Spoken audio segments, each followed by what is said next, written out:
And welcome again to Cottage Talk. I am Russ Goldman. Joining me right now is Max Cohen and Tony Gold. We are the FJC. In this episode, we are going to look back at the very disappointing 4-1 loss for Fulham at Craven Cottage against Wolves. So much to talk about in regards to this. I know we're going to have a lot of Wolves supporters joining us, guys. So I'll just start off when we get talking about. We'll start off talking a little bit about them to give them the credit that they deserve, and then we're going to talk about how poor Fulham were because they were pretty poor, guys. I also want to mention just real quick to please check out the Cottage Talk Patreon page. I'm doing a lot of shows. One that I know that is going to be very interesting tomorrow will be the player rating show. Tony and I will be doing that. I think we're going to have some very interesting ratings along with the rating for Marco. So there's a lot to get to. If you're interested in the Cottage Talk Patreon page, please do check that out. Okay. All right, guys, let's get to it. Let's just get your opening thoughts on this 4-1 loss.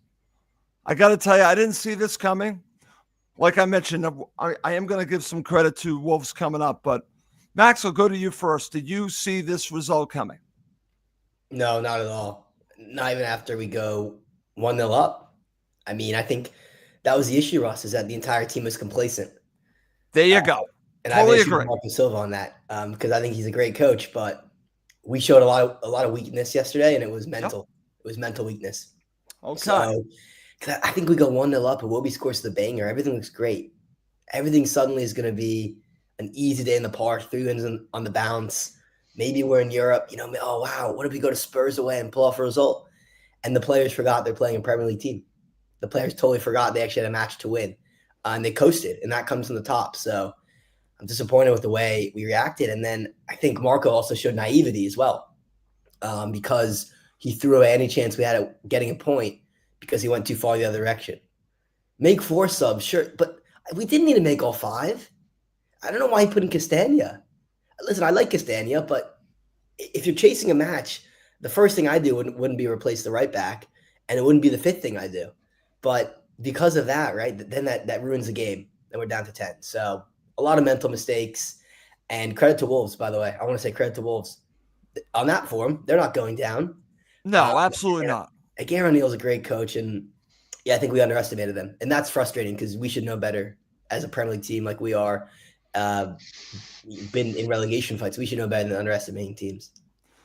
I couldn't agree more. And I think you used the best word to describe it, being complacent, just basically showing up and not doing enough to give respect to the opposition, which deserve respect. I don't care where they are in the league.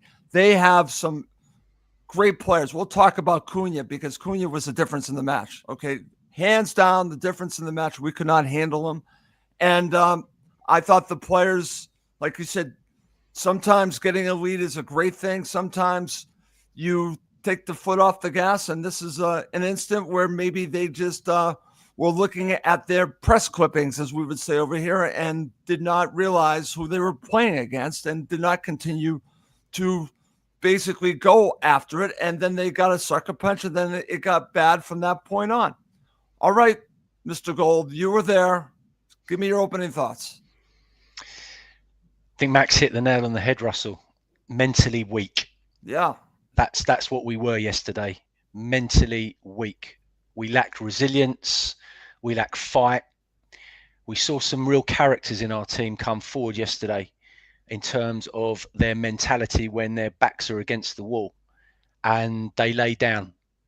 It's as simple as that. They lay down. And that needs to change. That mindset needs to change.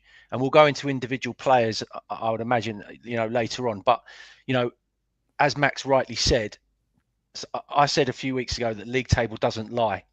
In regards to where Wolves are, it definitely does lie. They're currently, they are a better side than their current league position. Much better. Gives them credit for. They were everything that Fulham wanted to be yesterday. Absolutely everything. And the difference between the two sides ultimately was they've got a world-class player in their team. Yeah. Cunha showed his absolute class yesterday. And that's where you want someone like Smith Rowe to be. He's nowhere near it. in that regards. So that for me was the difference. And Gary O'Neill, fair play to him. And you've got to remember as well that he set Wolves up yesterday. Lamina was playing out of position. It was a really poor showing from our Tony, it was team there yesterday. for them. It was totally there for them to win this. Poor showing, mentally weak, and that's a massive kick up the backside as far as I'm concerned. Okay.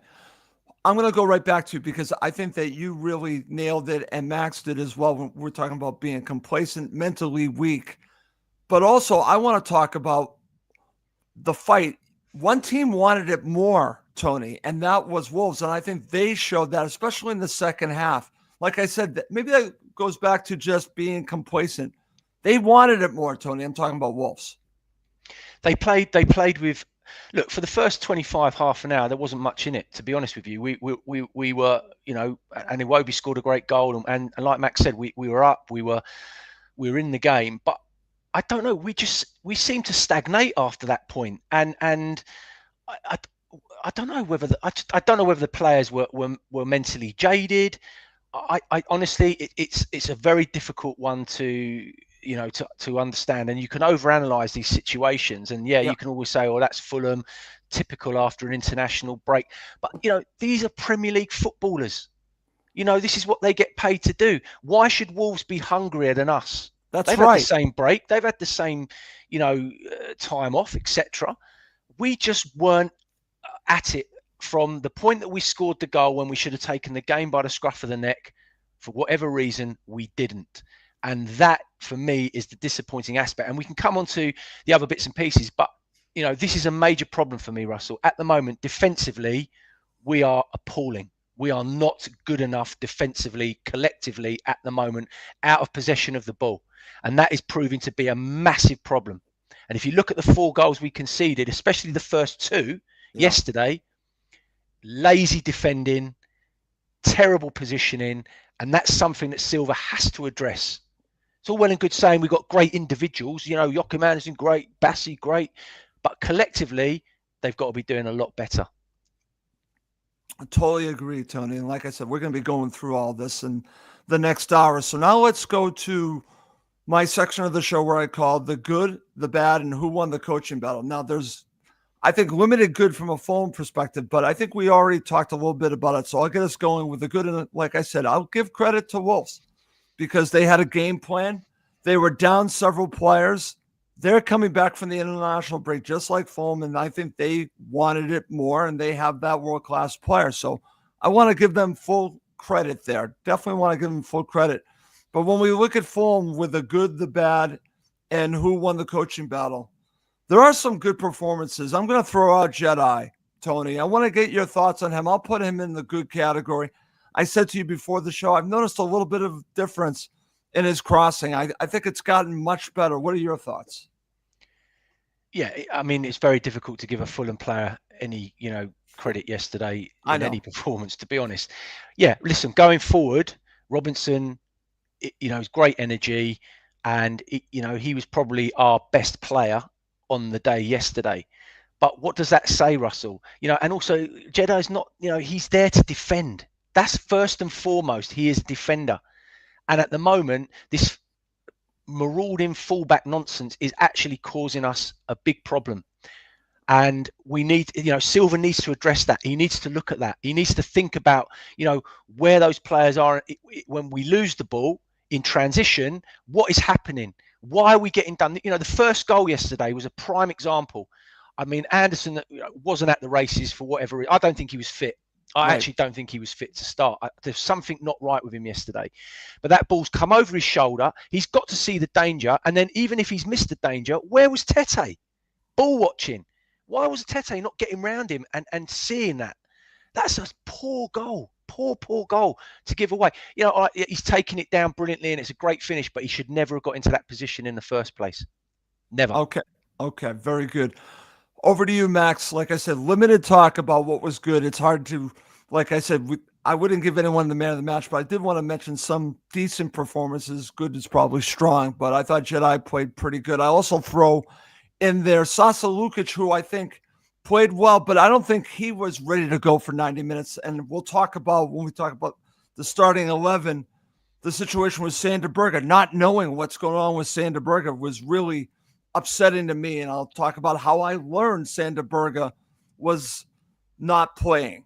I learned from a journalist, but that was 3 hours after the match, Max. Let's talk a little bit about Lukic. I thought he did decently, but you're asking a player to come back from an injury and play 90 minutes. I think it was a bridge too far for him. Yeah, I thought Lukic was good. It showed us what we were missing and why he's first choice.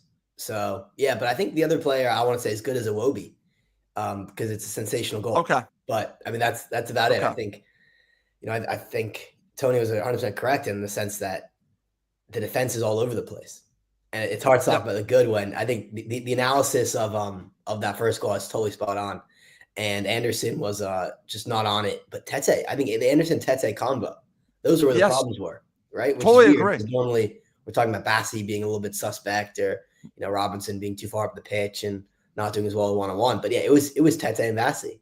That's right, Tete and Anderson. Yeah, absolutely. Absolutely. No, very good. All right. So let's now get to the bad. We could be here for probably an hour talking about the bad.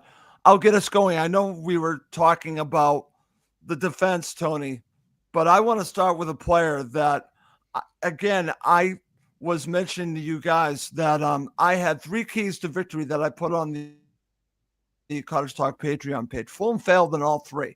One was this player. I thought he had to be extremely influential in this match. And listen, he has been great when he's been great, but when he is poor, he is poor. This is Emile Smith-Rowe, okay? I think they need more out of him each and every match. Like you were talking about with Cunha, you can count on Cunha to give you these type of performances. Smith-Rowe, we need more consistent performances. He was not good in this match, Tony. I want to get your thoughts. Yeah, look, he's very inconsistent at the moment. I want to be fair to him because I think ultimately, at the moment, he is missing playing with an out-and-out centre forward. Okay. I think that's the big problem for me at the moment. Is he's getting into some really good areas.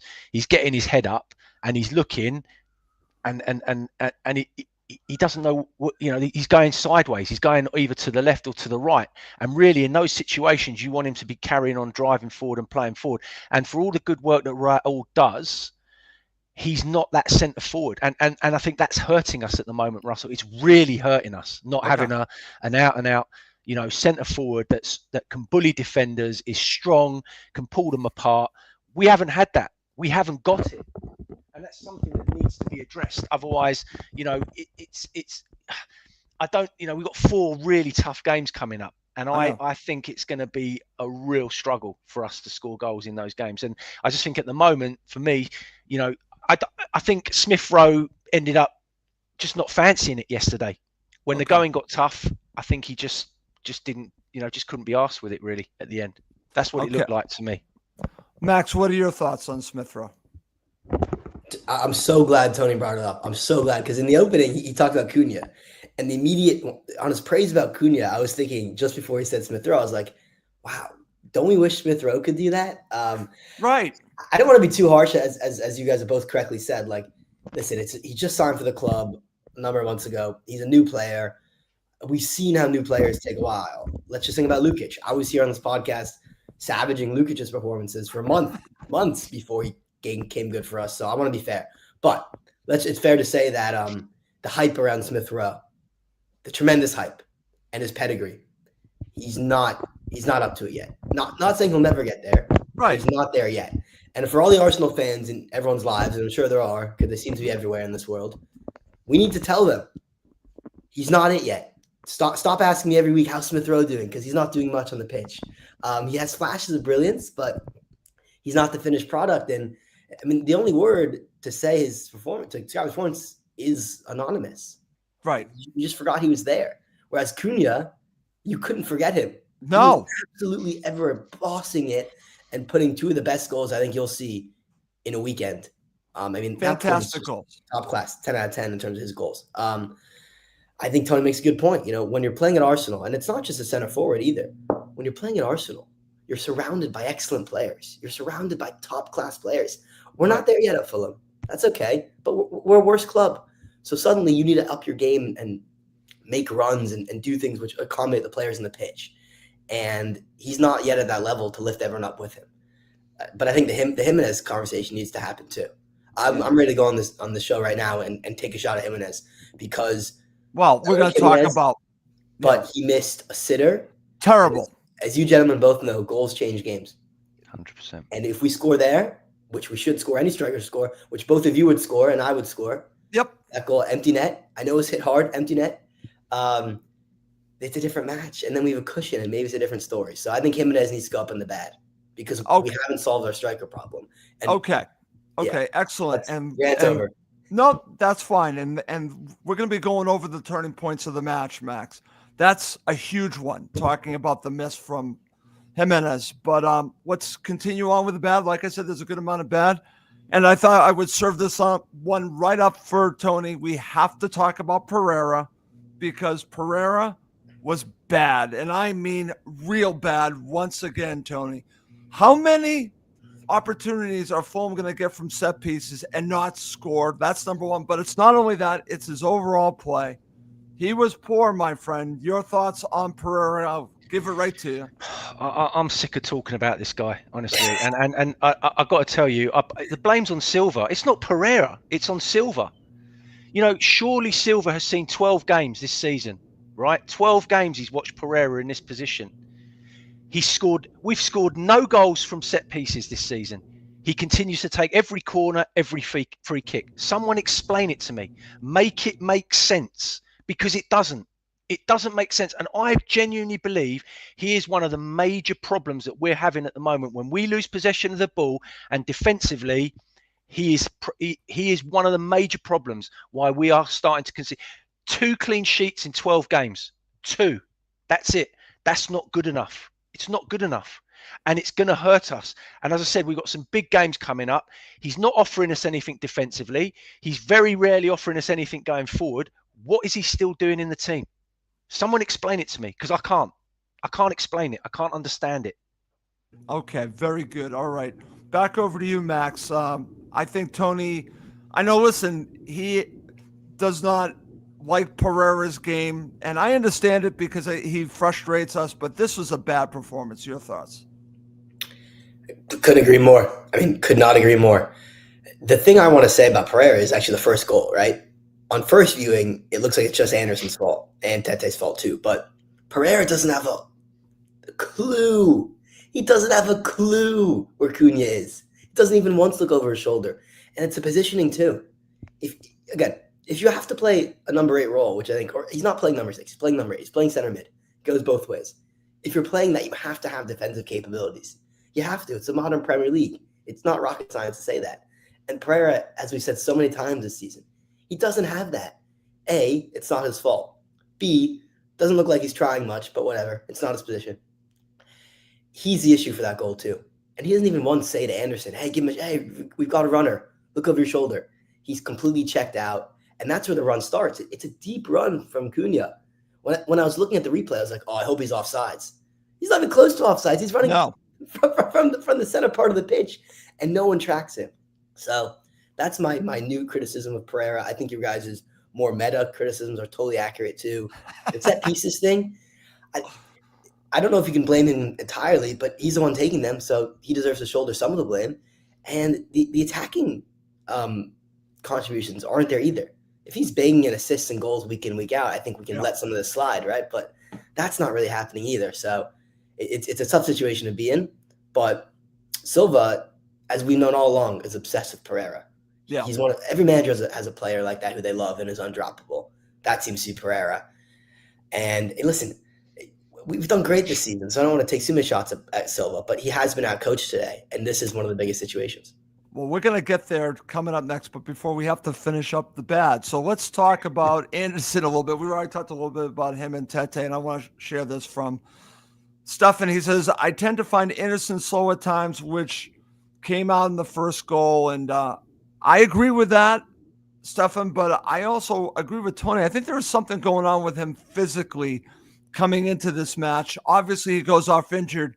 And Marco, I believe, said after the match that it could be a calf situation. So if it is, he might have been dealing with this before the match even began. I'm going to say we don't have proof of that, but his performance was poor and it was unusual. He is slow, but he's usually better than he was in this match. Back over to you, Tony. We've already talked about Anderson and Tete. Anything else you want to share about their performances here? No, like I said, yeah, Anderson, I don't think was 100% yesterday. And that will be open to conjecture. But ultimately, you've still got a fullback behind you that should read the danger and should see, that Anderson's not going to make it, so I'm going to get round him. But Tete made no effort to do that. He almost just watched it in sync with him as the ball dropped over his shoulder and didn't even react to it. So my issue is greater than that. We're talking about all these individuals and that's fine. But at the moment, defensively, as a collective, as a back four, we are not good enough at the moment. We are shipping 4 yesterday against Wolves at home, 3 against Villa at home. That's a lot of goals that we're shipping. And we beat Palace, yes, but we played a very poor Palace side. Let's make no bones about it. They have injuries galore. And that highlight, and then we had that unbelievable result against Brentford, which probably papers over the cracks a little bit because of the manner in which we won the game and everything else. But prior to that, we were on the back of two defeats. So I don't think it's as rosy as people think it is. I just think that Silva at the moment is getting away with it because we're looking good going forward and we're looking bright and we've got players that are doing things. But I still think that defensively is where the problem lies. And if Silva doesn't address that soon, next week against Tottenham, right, the way they're playing at the moment and the way they're scoring goals for fun, that could become a very embarrassing afternoon for us if we don't get this sorted. Okay. Over to you, Max. I want to get your thoughts. We could talk about the defense in general. What do you see as what's going on here? I think it's something that we, as Tony said, I don't think enough people are focusing on the goals we're giving up and how the defense is playing overall. I think it's being covered up by how well we do go moving forward. What are your thoughts? Yeah, I mean, I think Tony's like counterfactual, like the counter narrative. I love that. Like, what if the whole situation of Fulham we're all overreacting in a positive manner? What if it's action? I love that. I'm thinking about that so much now. Yeah, have we been lucky? Is the best way to put it. Because Brentford, we shouldn't have won that match. To be fair, it was great stuff. Palace are a poor team, and before that, we were in kind of a poor vein of form. Right. I think there is some papering over the cracks for sure.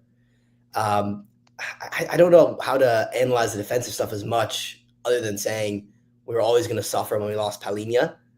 Like when you replace Palhinha, who's a rock, it makes everyone else in that back four look better. With a combination of Lukic, who I love, and Pereira, like standards are gonna slip inevitably because it's just worse players replacing a better player. So I think that's maybe a simplistic way to look at it, but that's the best theory I have. And then kind of Silva's, he's rigid. Why has he, I think, not started Wilson? I know this is not the same thing as a defense, but this is a player who scored 3 goals in 2 matches. I mean, we kill for that kind of goal scoring form. Yes, they're off the bench against tired teams, but why not put him in the starting 11, right? Yep. So I think there are a lot of frustrations with some of the team selection, and I think that's where it has to start. Okay, very good. All right. Now let's finish up this section by talking about the coaching battle. And as I mentioned to start the show, I knew before the match that Wolves were dealing with some injury issues and it played itself out. And you have Gary O'Neill going to have to play because of the injuries, Mario Lemina as a center back. So they had to shuffle everything around, but they still had a game plan, and he decided to start Andre. They won the midfield battle. Let's just talk about that as well. So he got everything right on his end. Silva, to be honest with you, we're now finding out that Sanderberga reportedly is dealing with it, an illness. So you got that. You got the injury now to Harrison Reed. So there are some things to overcome. But guys, he was outcoached in this match. His decisions, obviously the substitutions, we could talk about that. But overall, Gary O'Neill won the coaching battle. Over to you, Tony, your thoughts. The spine of their team won them the game. They had the best 3 players on the pitch, and they all performed, up to their levels and probably, beyond. Gomez, Lamina, who played out of position, showed his qualities. Yep. Gomez, I thought, was absolute. He bossed the midfield yesterday. Absolutely bossed it. His quality on the ball, his passing, his moving, his breaking up the play. He was the player that we missed basically yesterday. And then Kuna up front, the difference. I mean, that is the player that we are missing. That is the player we are missing. And it was so evident yesterday. It was almost like the bright, the star in the sky. And surely Silva can recognise that, Russ. Surely. Yeah. And the coaching battle was won by Garino simply because Silva, to me, lacks a plan B, and we saw that in his substitutions yesterday. All right. Obviously, you can't foresee Anderson getting injured and then having to come off, and then we're playing the last 17 minutes with 10 men, including injury time. But ultimately, his substitutes yesterday were a bit bizarre. They were a bit weird. Like Max alluded to right at the beginning. Why are you taking Tete off and bringing Castagna on when you're 2-1 down? It doesn't make any sense. And I don't know. Anyway, but look, at the end of the day, Silva has to start looking at the system that he's playing, especially when we're losing games, and he's got to start coming up with a plan B, something. And it comes back to our squad depth for us. I don't think we've got the squad depth at the moment. I really don't. And that is hurting us. That is hurting us big time. Okay. Over to you, Max. The coaching battle, I think it was won by Gary O'Neill. We're talking about the substitutions, but this is something I've seen many times, and I would agree with Tony on this. He doesn't really have a plan B. It's his way of doing it. He'll make adjustments, but they're not really like a completely different plan. I know that some of these managers have plan A, B, C, and D. The Aston Villa manager certainly has that. He'll change things up. He's not afraid to. Silva's different. He is, I'm going to use NFL team as an example. Do what they do. That's the Pittsburgh Steelers. Fulham are do what they do, my friend. That's what they do. He doesn't have a plan B. Would you agree? Yeah, no, I think there's no radical change in formation or style, when things aren't going the way he wants. I think that's accurate. But I don't think that really was the issue yesterday, to be fair. It was just that he bit off more than he could chew at the subs. Because let's be clear, he's been very successful with subs this season. I don't think that's my criticism of Silva at all. Think about the way he's brought Reece Nelson off the bench in some matches, the way Traore's come off the bench, and of course the way Wilson's come off the bench. So I don't want to take a shot at him for his subs because that's probably been one of the best parts of our recent form, right? But I think it is accurate that he's someone who sticks by his system. And the only thing is with his system, compared to Parker Ball or other or even Slavisa's insistence on like playing at the back, I think Silva's number one system, his main system, is just generally light years above what we've seen recently at this club. So I'm willing to put up with that. I agree with that. Okay, good stuff. So we all are in agreement that Gary O'Neill won the coaching battle. So good for him. And we'll see what Marco does coming up against Tottenham. Like we're talking about, December's going to be tough. And he's going to have his A game along with the players. Everyone's going to have to up their performances. So let's move on. Let's talk about the turning points in the match. Max, I'll go to you because you've already talked about the first turning point. There are a few of them. The one is the miss, and I mean gigantic miss by Jimenez. I'm in agreement with you, Max. If he scores here, I think the match is completely different. And I don't know how he missed this. We already talked a little bit about it. Would you agree that this is a massive turning point? Yes, no doubt about it. People like to talk about XG. It's not my favorite stat, but I feel like the XG of that must have been close to 1. Like, I don't think any computer thought Jimenez misses that shot. And if we do go up that early and we do get the Iwobi goal, I mean, right, what a 1 goal versus a 2 goal lead just changes the entire composition of the match, because at 1 goal, Wolves really felt like they were in it. They really did. Yeah. And as we talked about at the start of the show, we gave them way too much respect, I think, and sat back and were complacent. But if it's a 2 goal advantage, suddenly I think we get into our rhythm and just start playing the way we did away at Palace and just start bossing it. So yeah, change the match. And Jimenez, I mean, he's done better this season. He scored better goals. The game against Villa, I mean, that's a class goal. He's reinventing himself. He's getting into form again. But there's not much you can analyze on a show like this about a miss like that. Yeah. It's just you have to score and move on. Okay. And unfortunately, he didn't. Okay. Tony, over to you. I'm going to give you a comparison of how Fulham, I would say, struggled afterwards in the situation. Now, they did get the goal from Iwobi, but I see the miss similar to the penalty against Aston Villa that Pereira took, meaning that that was a massive change for Fulham. If they get that, maybe things are different. And I think this is similar. I know Fulham got the goal, but I think that if they're up these 2 goals, Tony, Fulham, this match is extremely different. Your thoughts, and is this a turning point for you? Yeah, of course, any opportunity like that to score and not take it is as bad as conceding a poor goal at the other end. You know, that there's, Raul won't need telling how, he is as disappointed as anybody in the ground. And the bottom line is that you're talking about a striker that's 4 goals in 12 games. He's scoring 1 in every 3. That's not good enough. That's not good enough. The problem is we don't have another option. People can bang on about Muniz all they like. He is not good enough. He is a championship player. I've said it all along. He had a purple patch last year. Unbelievable, brilliant. He'll never, ever find that purple patch again, ever.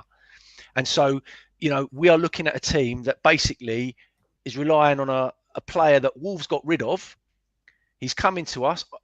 Don't get me wrong. He does well. He works hard. He does all those things. But at the end of the day, he's in that team to score goals. And that opportunity yesterday needs to be smashing the back of the net. No ifs, buts, or maybes. Smashing the back of the net. And yes, in a way, it was a turning point. But we still went 1-0 up, and we still had opportunities to push on from that point, and we didn't. So my question would be, why didn't we? Why didn't we? When Iwobi scored the goal, what changed? What happened? And that's where we get to the complacency, Tony, because at that point, you should be going for that second goal. And for whatever reason, they got relaxed. I feel, maybe did not give enough respect to Wolves to what they can do, because they are a very good side, a very good attacking side. And I think that leads to another turning point. I'll go right back to you, then I'll go to Max. The second turning point, I think, is pretty obvious. It's the goal by Cunha here, because this changes everything. They score the goal, and we react poorly after that, Tony. Would you agree that not as much giving up the goal, which is terrible to give up, it's the reaction afterwards, I think, is the turning point. Would you agree? Yeah, absolutely. We got done by a straight ball. At the end of the day, as I said, it was a great touch, great finish, but we should not be with the quality, so-called quality that we've got in our defence now. That is a poor goal to concede. That when Silva looks at that on Monday morning and analyses it with his analysts and all that kind of thing, that is a poor goal, and they need to address it, and they need to look at what's happening. Why did that happen? How did Anderson react so late to it? Why wasn't Teti covering round that? So that was a poor goal to clear. And yeah, where was the reaction? There wasn't one. There wasn't one. There was no reaction, and that's what I said. We looked like we were treading treacle after that point. It was like mentally we completely went as a group, as a collective group, mentally weak, no resilience, and they sort of like it looked like they just gave up at that point. That's a great point. Over to you, Max. I want to talk about that. Get your thoughts, because that is such a huge turning point to me. Like I said, not just the goal they gave up, it's the way they reacted after that was so poor. Yeah, it's it's really hard to explain from a team who, just came off that massive comeback against Brentford. The best explanation I have, and you guys are not going to like this, but it's international break. And I know it's the same for Wolves. I know we're not unique. We're not the only club who takes 2 weeks off to let their international players go home. But for Fulham, for whatever reason, we cannot cope. And I think that's what leads to these kind of lapses. I don't know why, but that's just what I thought is these players not used to playing together for a while. They're still jet lagged or whatever, and they couldn't be bothered to fight back, because that's the only thing that explains the kind of general malaise in the entire team, not just a couple players. Okay. All right. I'll give you guys one more turning point. Obviously, we're focusing on the goals with these turning points because I think they changed the match. Max, over to you. Their second goal, obviously huge turning point, and the reaction that Fulham got was a all these changes by the manager, but what are your thoughts about their second goal in the second half? Just like Tony said, it was sloppy. I mean, it's hard to identify one incident from it, but the entire period of play leading up to it, we just seemed really all over the place and hectic. You've got a central midfielder sliding in, missing the ball. Tete, who I think has the most fault, just doesn't really know where his player is. It's just all very helter-skelter. And that's the last thing you want to be describing your defense as in a league match, is just kind of unorganized and players running around like headless chickens. But that's the best way I can describe it. Okay. How about you, Tony? Your thoughts on their second goal?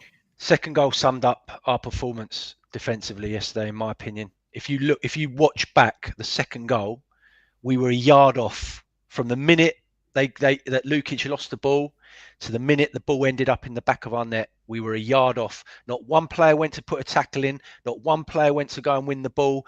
Everyone stood off. They all got pulled out of position. And all right, he's taken it, great finish, but he should never have got into that position in the first place. We were reactive the whole way through that second goal, reactive. And that, for me, was a really poor goal. And that cost us the game. That goal, that moment cost us the game big time. Okay, very good. All right. So those are the turning points. We went through the good, the bad, and who won the coaching battle. We're going to end the first half of the show talking about the starting 11. And Max, I'll go to you first. I was fine with the starting 11, except I noticed that Sander Berge was missing. And this is what's frustrating me as a supporter. Okay, I'm going to say it right now.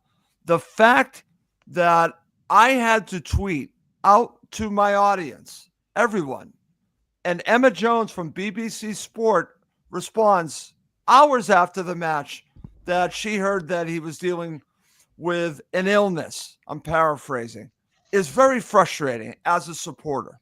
Okay, obviously, this is something that had to have been going for a little bit.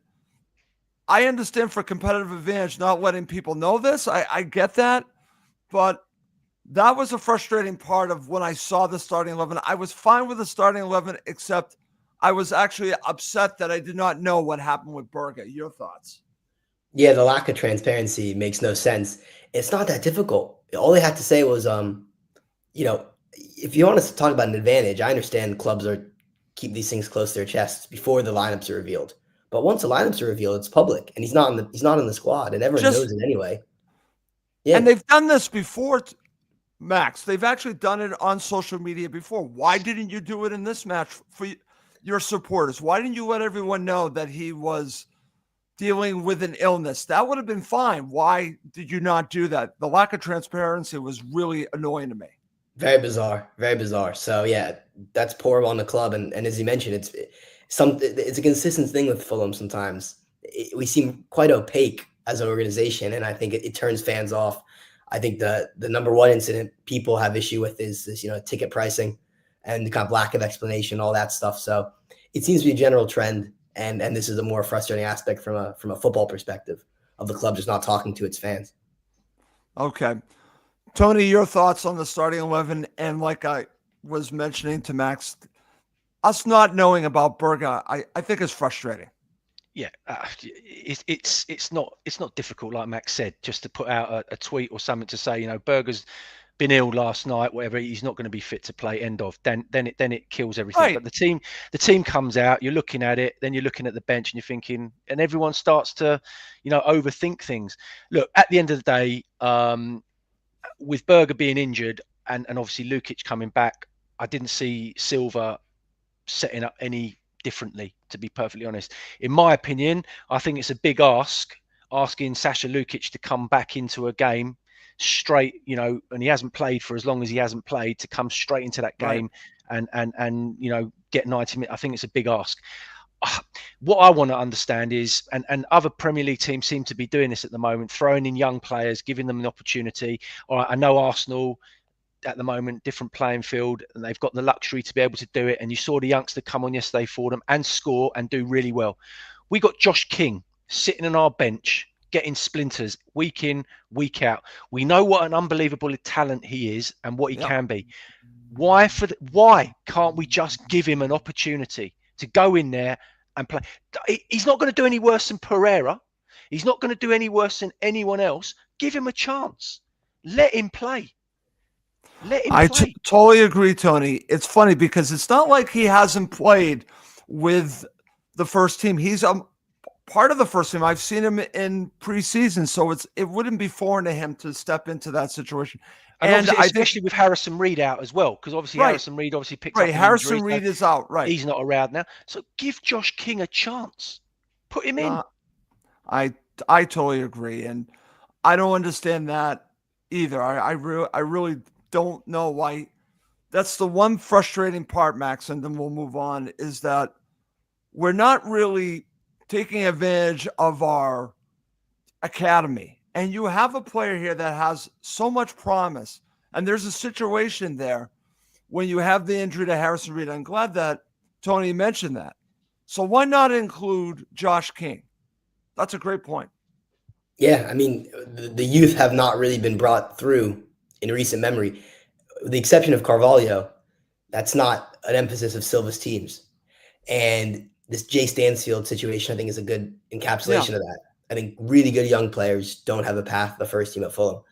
So you can evaluate any way you want, but if there's ever a time to play King, it's now. I totally agree with you guys. We got to at least give him a chance off the bench for the final 15 minutes. I'm not saying he has to start. Right. Yeah. 100%. Yep. Right. I'm not advocating Josh King to start. I'm saying, can he play a role? And the answer is yes. Can he come off for 15? Can he come off the bench for 15 minutes? I say yes.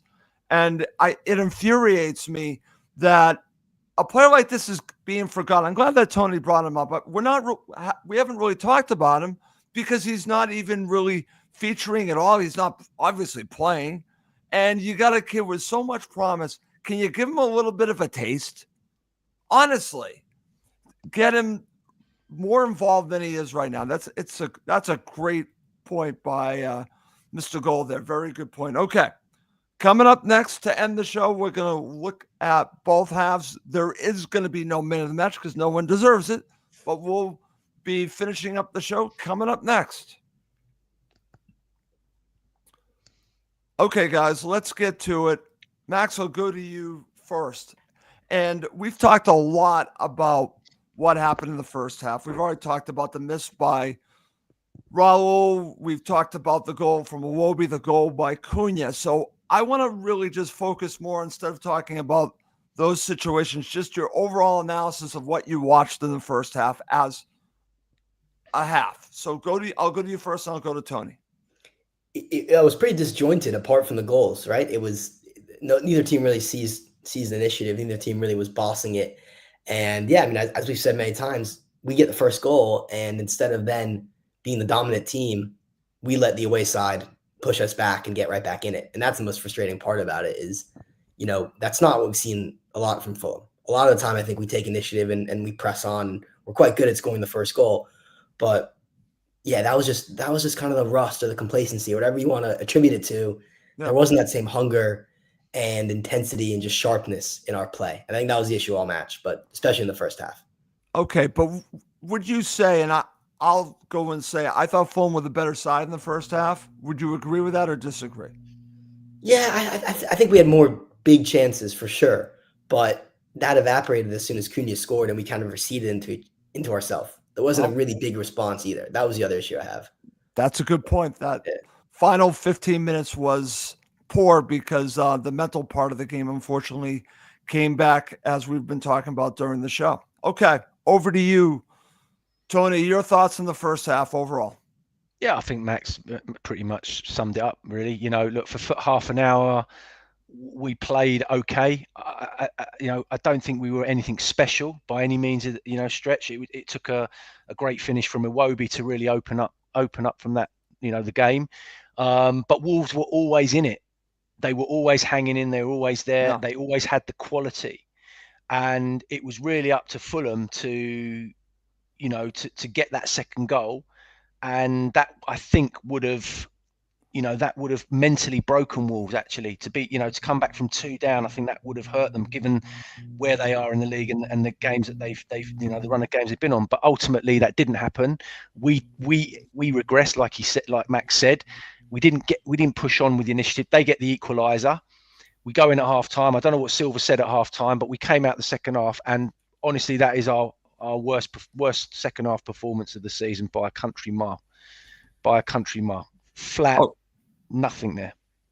okay. So now let's go to the second half, all right? And I'm glad that you mentioned that, Tony, because obviously it was extremely flat. We have all the substitutions after the goal. We've already talked about the goal, so I'm not going to focus on the goal, the second goal, and then you have the third and the fourth. But what I want to focus on right now, I want to go forward. They're down 2-1, Tony, and you have the injury to Anderson. And I want to get your thought. I want to talk about this a little bit because this is a situation where, again, I'm watching on TV, you're there. And all of a sudden, I just see that he's down. And I'm thinking, why is he down? What happened to him? So what did you see with Anderson? And I'm going to share a comment from Kamal who talks a little bit about it. But what did you see when you were there? To be honest with you, I didn't notice it. I just, saw him suddenly sitting on the floor. And then obviously they came on and treated him. It now transpires that he may have pulled his calf or torn his calf or whatever. I think he was carrying a slight calf strain before the game, Russ. I genuinely do. I don't, like I said to you, when I was watching him warm up and when I was watching him run during the game, I was thinking to myself, he's not right. Something is not right. And I think maybe as the games wore on, it's just caught up with him and it's suddenly gone. And then that's what it looked like to me. I might be completely wrong, but that's what it looked like. Okay. Before I go over to you, Max, I want to read this from Kamal. He says, when Anderson left the field, no one in the Hammersmith understood what was happening. Ivan, the stadium announcer, said he believed we could have come back before he left the field through injury. So that's an interesting take from Kamal. Over to you. What were your thoughts about the injury to Anderson, Max? Yeah, I think Tony has a really good theory about it in that, it's just a general strain which turned to something bigger. And I mean, Anderson's a really tough guy. That's one thing we love about him is that he's a warrior, and it had to be something serious for him to come off, especially given the scenario of having no subs left. So that makes me just sad about it all because it seems like he could be facing, I have no idea how long in the sidelines, but the fact that if it's a calf pull, that's not great. But that's the thing with the international break, right? Is these players are exhausted. We ask footballers nowadays to play so many matches, and then we send them halfway, not always halfway across the world, but for Anthony Robinson it is, to play more matches during these breaks. And then the festive period's coming up in a month, and that's going to be 3-4 matches in a span of 10 days. So it's just the wear and tear. This is people have talked about this a lot, but we're seeing it play out with Anderson, and as club supporters, we'd rather them just not, if you have an injury, don't go to your national team. Tell them, hey lads, Nation League gonna sit this one out. It's not a major tournament, sorry. But yeah, hopefully it comes back soon though. Hope so. We're gonna have to be watching this again. I would like to have more information, and I've been trying to search for information on exactly what's going on with Anderson. I'm going on based on Marco's interview on the Fulham website where he talks about it, that they would need to still assess him because it was right after the match, but he talked about what it was. He says this, so that's the only reason why I brought it up during the show. Okay, let's go to our second half analysis overall. Max, I'll go to you first, and then I'll end with Tony. Tony already talked about how bad it really was, and I would agree with this. It reminds me of the Villa game. There have been some bad halves of football. This is one of them. What are your thoughts? Here's my main question for you guys is that other than the Harry Wilson wonder strike, which hit the bar, right? Did we have a clear-cut opportunity? No. That's it, Ross. That's my analysis. That is kind of the saddest thing about it. And I understand we put the final 20 minutes aside when we have 10 men. I understand that. Yeah. What about the first 25? And the fact that we didn't threaten at all, really beyond a 30-yard curler, is just pretty unacceptable. So that's my analysis. Okay, that's a good point. I would agree with that. Now that you said that, and I didn't even mention the opportunity from Harry Wilson, but over to you, Tony. Besides that, they offered nothing, absolutely nothing. Yeah, I think, well, what happened was as soon as Silva took Raul off and brought Muniz on, it weakened us up front, weakened us. You think about all the attacking flair. Now, you've got to remember, Nelson played. No one's mentioned Nelson. That's how No. poor he was yesterday. He Yep. was awful yesterday. Did nothing. Didn't get a shot on target. Traore came on, did nothing. Iwobi obviously scored the goal, but other than that, did nothing. Smith Rowe did nothing. And that was the problem. Max is absolutely right. We didn't test their goalkeeper at all. Yeah. At all. Nothing. And that is and let me tell you, it's not going to get any easier.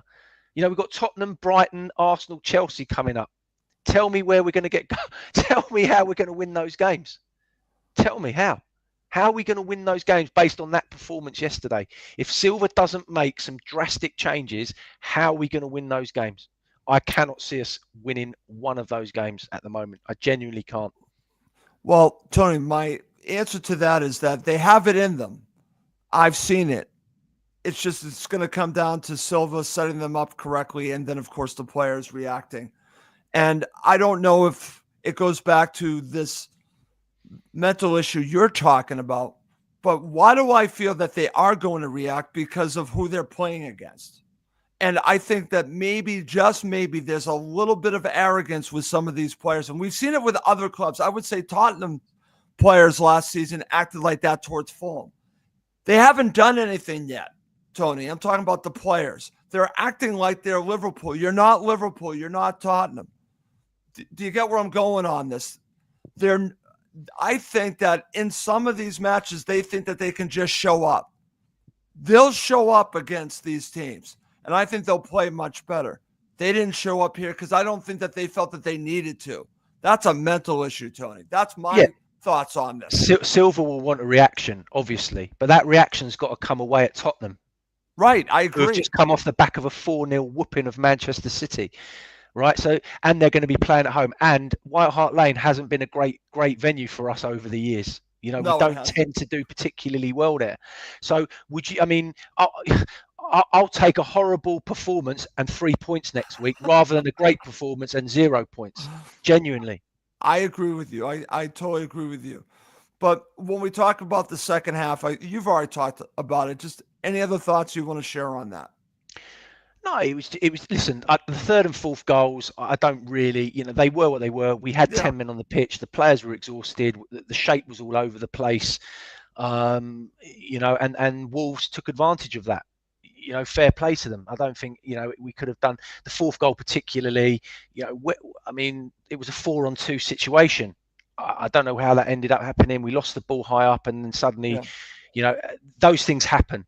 It happens, and the 4-1 probably, was a bit harsh overall, but ultimately we've got to learn from it, Russ. We've had this conversation before. Yeah. We talked about when we lost to Villa. They've got to learn from it. Well, this is the second lesson that they've been given now. Now they've really got to learn from it because they've got 4 really tough games coming up, and we need to start getting points back on the board. I totally agree, Tony. I want to share this from Kamal because I think it goes with how I'm feeling. He says, we'll be back. I don't believe it's over. We can't change our belief in this team according to the results. I agree with Russ. The arrogance of FFC will be tempered after this result. And that's where I'm going with this, Tony, is that I think that at some point in some of these matches, they just feel that they can just play because of what they have accomplished. And I'm saying right now, it's nice what they have done, but you're not Liverpool. You're not Tottenham yet. I'm not saying that you can't compete against them. You need to do this consistently. You can't just be there and expect it to happen. You have to make it happen. And when things don't go your way, that's when you find out exactly who you are. And right now, sometimes when things haven't gone their way lately, they're not reacting well, Tony. That's the part that is driving me crazy. And I find that a little bit arrogant. I agree with Kamal. It's definitely not over. No. But what is the definition of madness, Russ? Continuing to do the same thing over and over and over. There are 2 issues that we have at the moment. The biggest issue for me is Pereira. That is, to me, the biggest issue within this team. What is going on with that issue? Why is it not being addressed? Why is he taking every set piece still? Why is he taking every corner, free kick? What is he bringing? So that's the first issue. The second issue is the goals that we're conceding and shipping. That needs to be addressed. And if he doesn't address these things, Russ, then we're going to have results like we had yesterday again. And we'll be talking about this again. I totally agree. And I'm going to share this with Kamal. And listen, I get this because I think Tottenham supporters are extremely arrogant along with their players. That's why I was kind of bringing up this comparison. Don't be like that. Don't be like these Tottenham fans and then, of course, the Tottenham players, because I think that they thought they could just show up last season at Craven Cottage and win. Same thing with Arsenal. I was with a Tottenham fan yesterday. He said they wiped the floor with us. I think a surprise is on its way at Tottenham. I really hope so. And like you said, Tony, I don't care how they do it. It could be ugly. Just get all 3 points. That would be great. Over to you, Max. I do want to wrap up the show. Any final thoughts? Yeah, I think that it's the best time to play Tottenham. I think everyone's getting this wrong. Let's remember the best time to play Tottenham is after they have a good result. Yeah. Because then they never, I mean, they're the most inconsistent team in the league. So we couldn't have hoped for a better result 4-0 at City. Remember they lost to Ipswich at home last time out. So I wouldn't be as scared as some other people are about Spurs right now. No, but I think my final thought is kind of what Tony was saying about Pereira being the big issue. You can even broaden it out and say it's the spine. Who are two of the most frustrating players in Fulham right now? Pereira, Smith Rowe, right? Pereira, Smith Rowe. You're two central midfielders, two key players. Yeah. If those are two of your inconsistent players, you have a big issue as a club. Because that's arguably one of the most important parts of the squad. We saw that when we had Polinia. He was our best player, and he was our holding mid. And, we haven't really replaced him in any way, shape, or form. So I think that's a big issue for Silva, is to think about where are the weaknesses in the team. And when the weaknesses are in the center area of the pitch, which you need to win matches, that's concerning. I totally agree with that. It's funny. Over to you, Tony. I mentioned this to you before the show. Thomas Baugh, who I've been on many shows with, he's a podcaster who talks about Wolves. He actually mentioned to me, and then I want to give Paul LePage from A Whole Lot of Wolves credit. He said it would be about the midfield battle. So actually it was Paul that mentioned that, not Thomas Baugh. It was actually Paul. He said, whoever wins the midfield battle wins the match. He was right, Tony. He was totally right. And Max's point, it's the spine right now. Yeah, and I'd throw in Raul as well, Max, in that, because he's part of that spine as well. And you're absolutely right. Your spine needs to be where you're solid. It needs to be the backbone of the team, essentially. And at the moment, we've got too many, loose joints in there. And that does need to be addressed. But the issue with Tottenham next week, and I hope Kamel is right and everyone is right. Look, at the end of the, when you come off the back of a defeat, you always look at the negatives, and you're always thinking about all the bad things that are happening.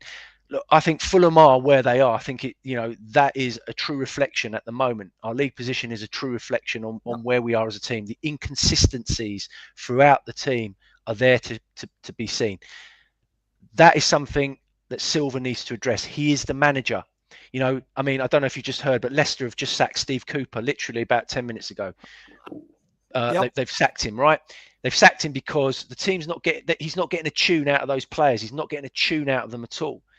Silva is getting a tune out of us to some degree, but we need to see it more consistently. And that's where he needs to improve as a manager. And by doing that, he's got to start looking at the players he's picking in certain positions and saying, right, do you know what? This isn't working. This isn't working. Okay. I'm going to throw something out. Kamal actually brought up something interesting, and I'm just going to throw this out there because we're talking about he needs to get a hold of what's going on here. This is what Kamal just shared to end the show. ESR is a gradual emergence. He grosses after he gasses after 60 minutes. Sorry about that. We do need more direct play, Reed and Wilson. Okay? Now, Reed is obviously injured. Tony, would you consider doing this? Starting Wilson instead of Smith Rowe to make a point. To make a point, light a fire underneath him, and start Harry Wilson against Tottenham as your number 10. would you consider it? No. Okay. No. And the reason being, Smith Rowe has to start against Tottenham. In my mind, he has to start. I'd bring Traore, back. I would make the change. I would make is Traore to come in, Nelson to come out. Change that. For me, the area that he needs to adjust against Tottenham next week is the Pereira, Lukic. That combination. It's not going to be enough to dominate Tottenham in midfield next week. I can guarantee it. It will not be enough, and we will come unstuck, and we will get hurt in that position, in those areas where Tottenham are very strong. Yep. That's going to be a major problem for us. Okay, very good. All right, great show, guys. Max, thank you so much for joining me. We could keep going, but I think we've said enough. Yeah, I know. A 4-1 loss at home is never fun, but joining you two is always a great way to spend a Sunday. So thanks for having me on. Man. Pleasure having you on, Max. And Giannis will be back soon. He unfortunately could not join us today. Mr. Gold, always good doing the show with the three of us. As Max said, this was fun. Yeah, great fun. Thank you, guys. Okay. Well, just want to mention one last time before we go about the Cottage Talk Patreon page. The reason why I'm saying it now one more time is that Tony and I will be doing a player rating show tomorrow, and that should be very interesting, Tony, when we go through all the players and also talk about Marco. So if you're interested, please do check out the Cottage Talk Patreon page. There are some free episodes on there, and I do send out previews of these episodes for you to take a look at. So please do check it out. Okay. Well, that's going to do it for this episode. He's Tony Gold. He is Max Cohen. I'm Russ Coleman. Thank you as always for watching and listening to Cottage Talk, part of the TalkSport Fan Network.